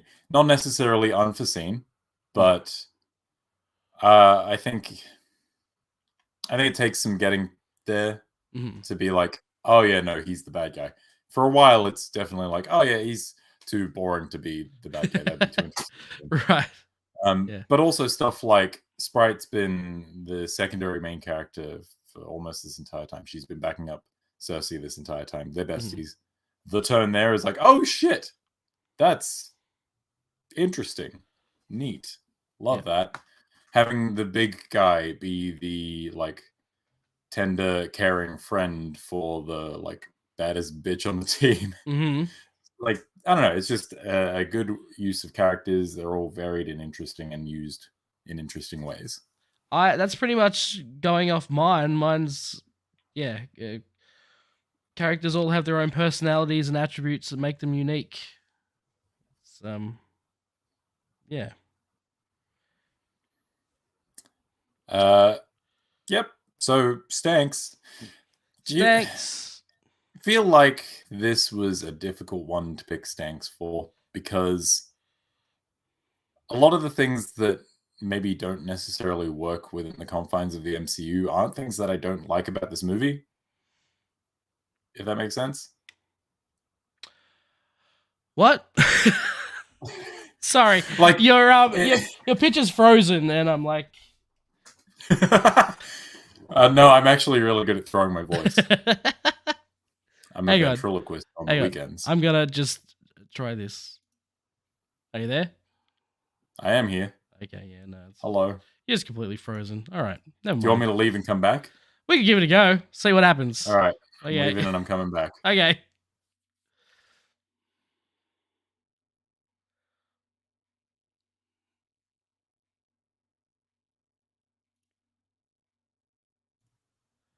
Hello. I'm back. You are back, and Yeah. your picture is fixed. Hell That's yeah. good. All Love right. when my picture is fixed. All right. What was your first stank? So my first stank for Yes. Eternals is that the film's quite dark and drab in some places, which can make the viewing experience in unideal lighting really rough. Yes. Yeah. It's not great. It's definitely dull.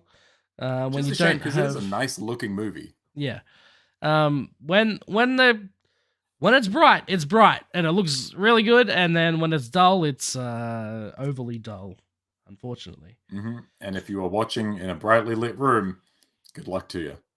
Mm-mm. You just see your face in the screen while you're eating popcorn. Right. Speaking of which, I did make popcorn watching to watch this movie. I got a Long, I need provisions, or else I'm gonna die halfway through. I got a one of I don't know if you've seen the Kmart popcorn makers, but Oh yeah. yeah, No, you sent me a photo of it yeah, it was like $20 at the op shop, and because you bought that and you forgot to buy popcorn. yeah, that's the thing. So, but I got popcorn and I made it. Well, good. It was good. It's good popcorn. Hell yeah. Definitely made the movie We can't list that as a stock. better at the beginning. And then it was gone. Yes. My first stank is that sure would have been cool if Makari did more than sit around. More than sit inside a ship for the majority of the movie. Because But I she like did steal her. Excalibur. Sure, but also, wouldn't it be cool if she wasn't Doing nothing. away for most of the movie? Because whenever Makari's not on screen, people really should be asking, "Where's Makari?" Exactly. And I agree. The answer is she's beating people up, and then it cuts to stealing shit. Yeah. Yeah. That's a bummer. Wonder where Makari kleptomaniac came from. No. It's a strange choice, but yeah, no, she has some of the most visually interesting stuff going on in the movie. Yeah. She's quite good in the role. Yeah, definitely would have been nice to see her have more to do. Yeah, for sure. What is your second stank? Eternals is long. It's very long. Yep. But it still finds the need for like a text crawl, and some of those character arcs get cut off a little bit shorter. Like somehow in 2.5 hours, certain things still feel rushed. Yes. Like you have this interesting structure that you've made decent use of, but you haven't made the most of the time that you've got. Yeah, it's it's a bummer. It's the fuck. Oh, God, I hate words on a screen. Unless it's subtitles. Subtitles are fine. Yeah, but that's if you're gonna start whatever. your movie with just you better have the sickest music behind it. Exactly. If you want to put the Star Wars theme, go for it. No, I don't think that would work. You'd need like the music in this movie's fine. I think. Yeah, it's any of it off the top of my head. It fits the moment that it's on. Yeah, exactly. I think that's the best thing I can say about a movie score that isn't like memorable. Is one that like I paid no attention to it because it was perfect the way that it was. Right. Yeah. But when it goes above and beyond, that's when it becomes good. Memorable and great. Yeah. Yeah, like Home Alone. Sure. Icarus flying in the sun's fucking lame as fuck. I was gonna say, is that your second stank? That is the most nitpicky shit in the world. I hate it so much. It's very on the nose. I hate it so much. Okay, so put you in the director's chair. Yep. Icarus needs to kill himself. Okay. That's just how this movie That's just has how it to is. end. He can't live with himself as an Eternal who doesn't follow his, his Mhm. reason for being. Right. But he can't do the thing that he needs to do to be an Eternal. So he needs to die. How do you do it? Look in a mirror and blast your own face off. I don't know if his laser eyes work that way, but I mean, I'd pay to see it. Can Cyclops blow his own face off if he looks in the mirror? I don't know. Again, like, did the optic blasts get reflected by mirrors? I don't know. I'm asking you.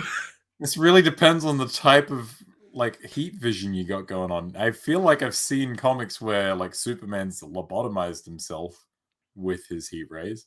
Mm-hmm. So you know what? Sure, let's just let Icarus blast his own face off. Face off. Yeah, face off. And then Face slash off. And then Nicolas Cage is just there. Yeah, as Ghost Rider with his face off. All right. Nobody's got faces in this world anymore. Let us now rank this movie in the MCU. I feel like that's what you were going to say. It's motion picture. Let's put it somewhere. That quote of yours that is so iconic. Let's rank this sumbitch. Yeah. All right. Let's see. I have the list, the ranking here. Currently, let's go. Number 1, Captain America the Winter Soldier. Number 2, Thor Ragnarok. Number 3, Avengers Endgame. Number 4, Iron Man 3. Number 5, Guardians of the Galaxy. Number 6, Avengers Infinity War. Number 7, Captain America Civil War. Number 8, Shang-Chi and the Legend of the Ten Rings. Number 9, Guardians of the Galaxy Volume 2. Number 10, you almost did an Aaron there. I almost did an Aaron. Black Panther, Captain America the First Avenger, Loki, WandaVision, Ant-Man, Doctor Strange, Spider-Man Homecoming, What If, Iron Man, Falcon and the Winter Soldier, Spider-Man Far From Home, Black Widow, Thor, Ant-Man and the Wasp, Captain Marvel, Avengers Age of Ultron, The Incredible Hulk, Thor the Dark World, and at number 29, Iron Man 2. Now, I believe I put Shang-Chi on here first last week, so you're up. Yeah. What after Tell me on one? Eternals. Fucking yeah, hell. the hard one. This is hard. I'm trying to think of where you would put it.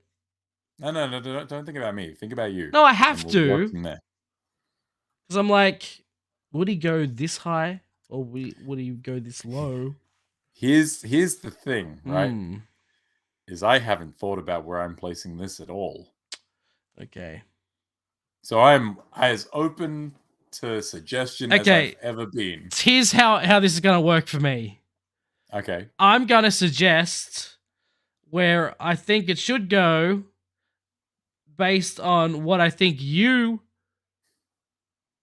would put above it. Okay. Because you like people with fish bowls on their heads. Are you suggesting that I would put it above Black Widow but under Spider-Man Far From Home? That's where I think you would put it. That's a good starting point. Which is number 22. Sure. I'll take your word for that. Is that where you want to keep it? Myself? I don't think it's not better than Iron Man. I don't think. It's not better than Iron Man. I don't think it belongs above Iron Man. In the context of the MCU, I don't think it belongs above Iron Man. It is a very good movie. It is well made. It has a lot going for it. It's well made, it's well written. But it also has a lot against it.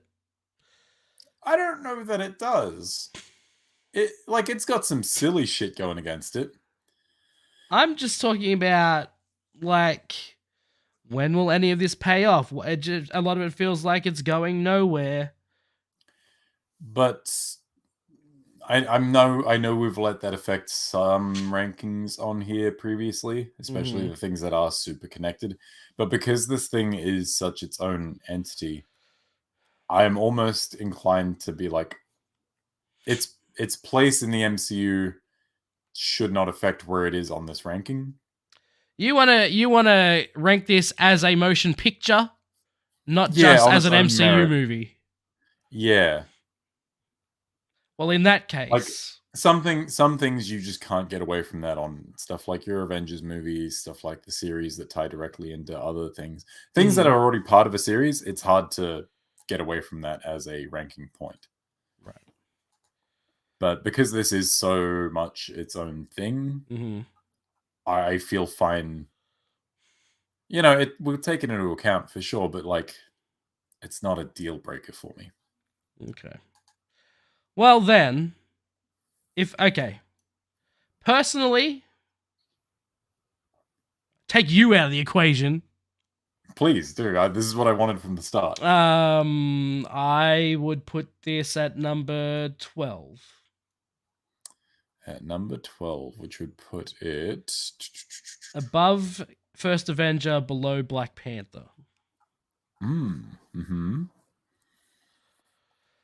I like all the characters. Yeah. This movie doesn't really have a main villain.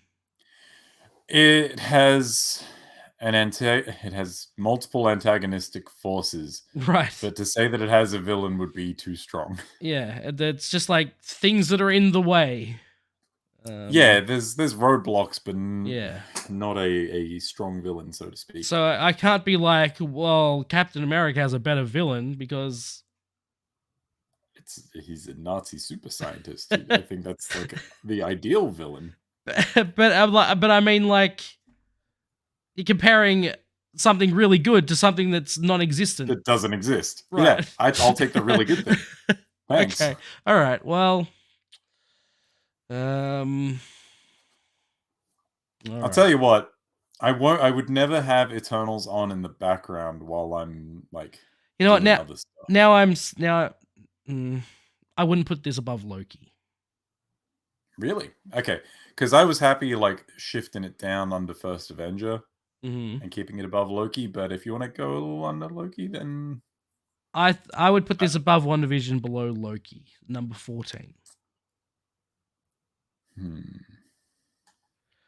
Because again, if we're ranking this based on the quality of the writing, the directing, the acting, I think Loki is a more well-made thing than this. I think it's definitely a more consistently made thing. Yeah. Well made.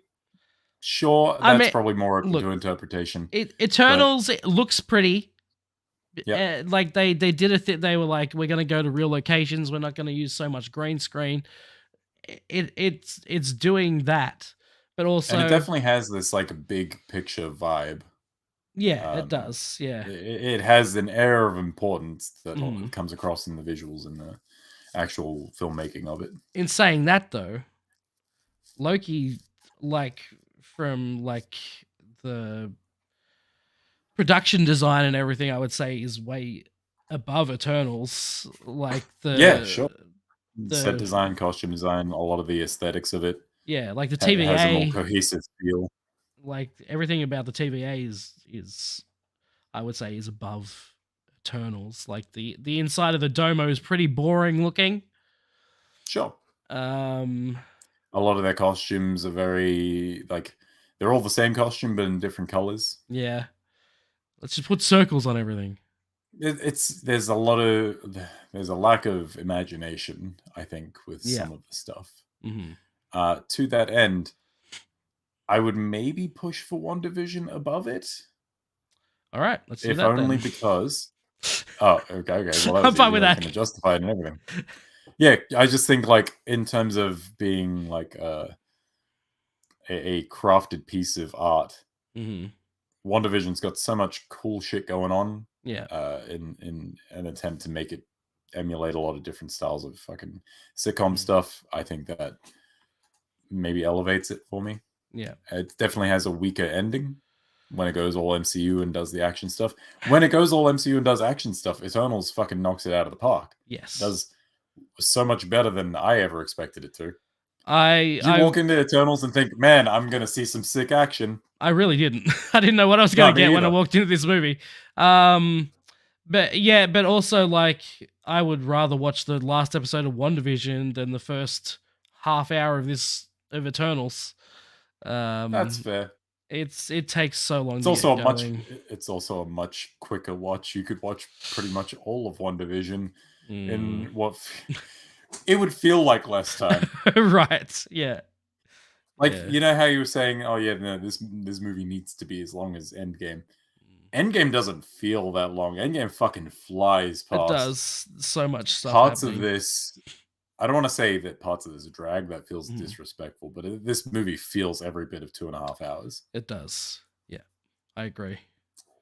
So yeah, are we happy with 15?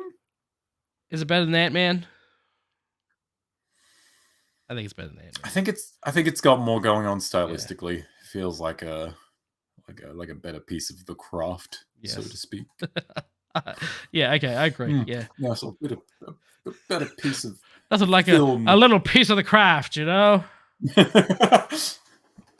Okay, cool. So we'll lock in Eternals that is 15, right? Number 15 for the Eternals on our list. Right between.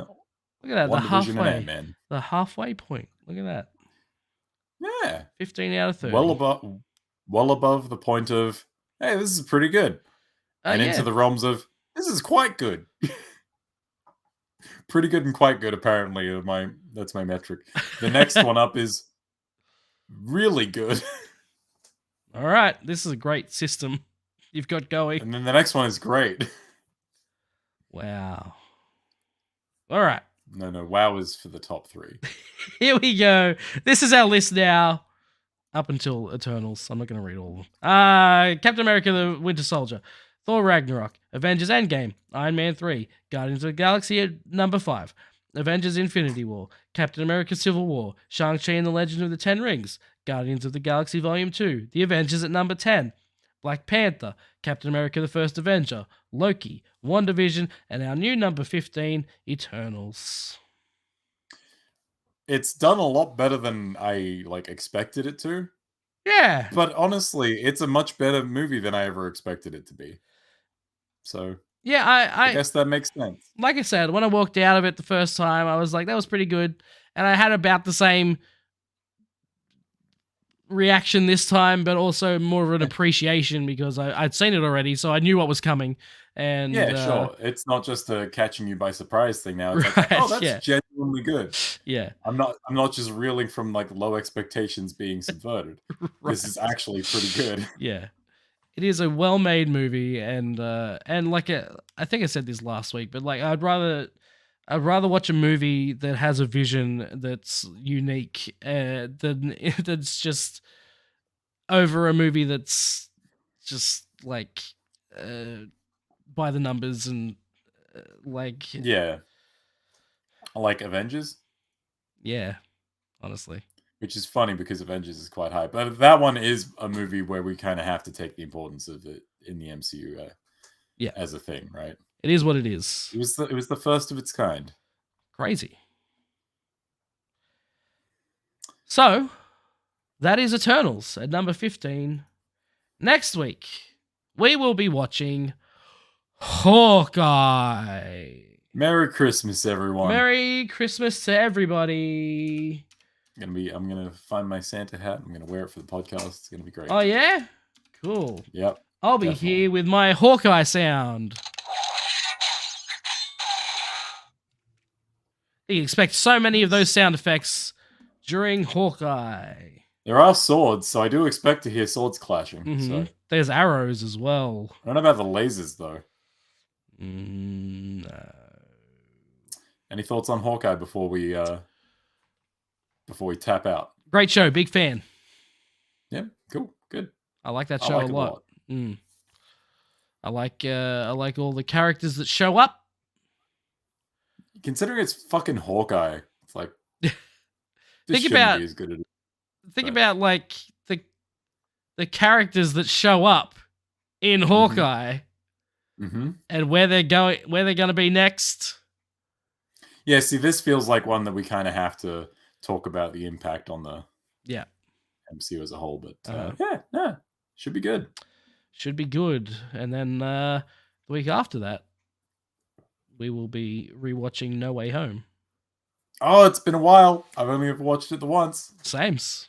I watched it in cinemas, and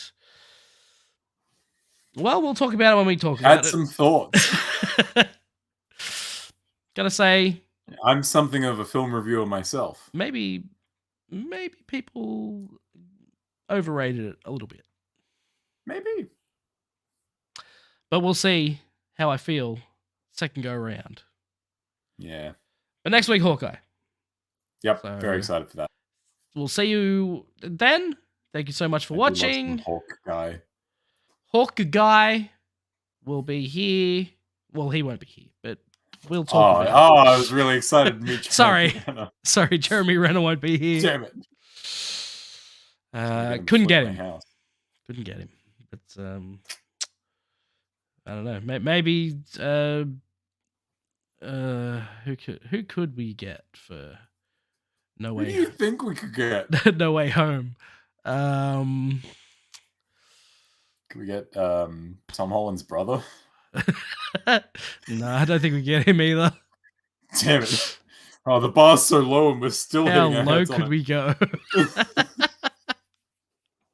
What's the lowest? Who's the lowest ranking member of the crew? Maybe just like someone who was an extra for one scene.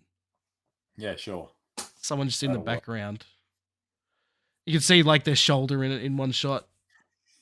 Not even the full face, No, just a shoulder. Just a shoulder. Yeah. Can we get? Were there any dummies used? Can Oh, we get a maybe. dummy on the show? Surely there was a dummy used at some point. Maybe one of the sandbags they use for the lights. Can we just get a bag of sand and say that it's Sandman? Okay, sure. All right. Well, we'll see you then. But